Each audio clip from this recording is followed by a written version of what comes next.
in the heart of Rosebank today at the offices of Traction, and I'm here to meet Elize Howell. Elize recently stepped away with this for her passion and commitment to rail and, most importantly, safety. Come with me as we get to know Elize.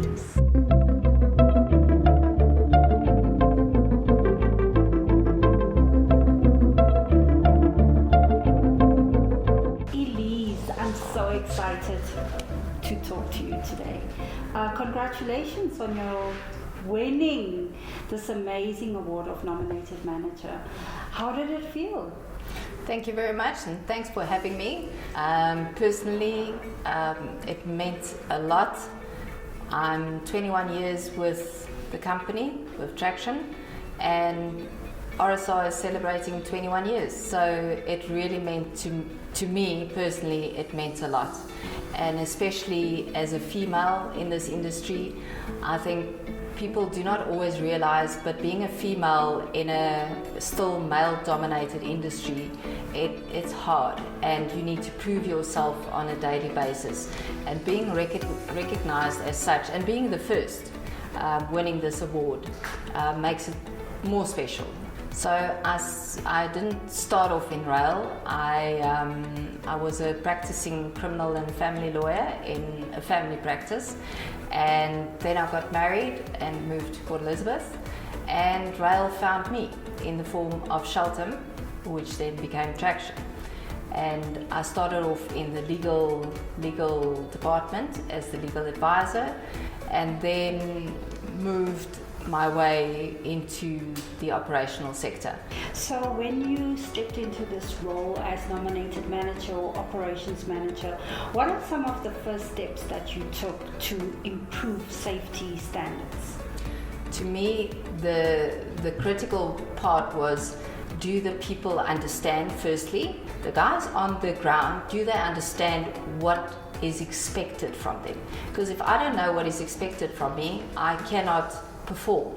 And you look at your risks, you look at your gaps, you need to do gap analysis and understand where can I improve, because your system cannot stagnate and say this is what I have. It has to improve on a continuous basis, then you are successful. You mentioned efficiency, effectiveness, innovation. Can you tell us about a project where you really had to employ these strategies?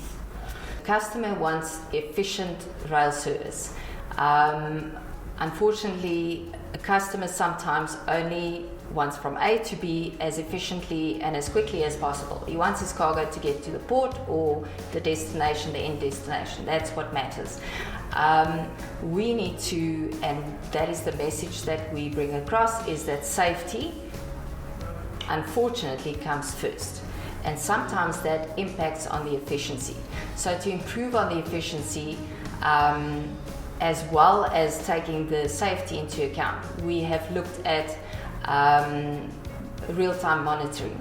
If we look at our cross-border operations, there are some areas where, for instance, you do not have, you can't reach the crew, because it is in areas where there's no connectivity.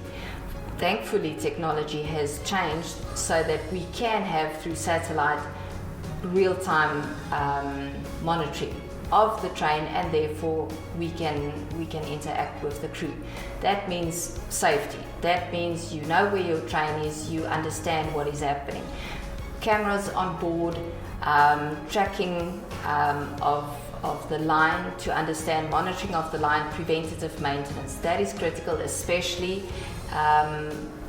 cross-border. If you had to give advice to your 28, 30-year-old self, what advice would you give to somebody coming into this field, just as a young person, a young professional, and as a woman? I would say, make sure you learn as much as you can. Get as much information as you can. Learn from other professionals. Get to know the industry. My benefit that I have, and I still learn every single day, is be on the ground, be in between, be in the action, be on the ground. understand what your people are facing. And that's the way I operate. I want to be on the ground. I want to see what's happening, because if I see what's happening, I understand. If you're not there, you cannot know. If you're not part of what is happening, how can you give advice, and how can you lead without being there? South Africa has a lot to offer, but we need to focus on bringing rail back and making it great again. What's next for you at Traction? Where do you see making improvements in Traction's impeccable safety record? What does it look like to you? I think the training that we are currently doing is absolutely critical, and I think it's advancement of skill, which in our company absolutely critical to advance skill. Training is at the forefront with us as well. So I'm very excited for the future and the growth of Traction. We believe in being part of the people, understanding what our people want and need, and I want to be part of South Africa having a wonderful rail network again. So that's the future for me. Thank you so much, Elize. It was awesome talking to you and gaining all these insights from a leader in safety, and that leader being a woman. Thank you very much. Thanks for having me.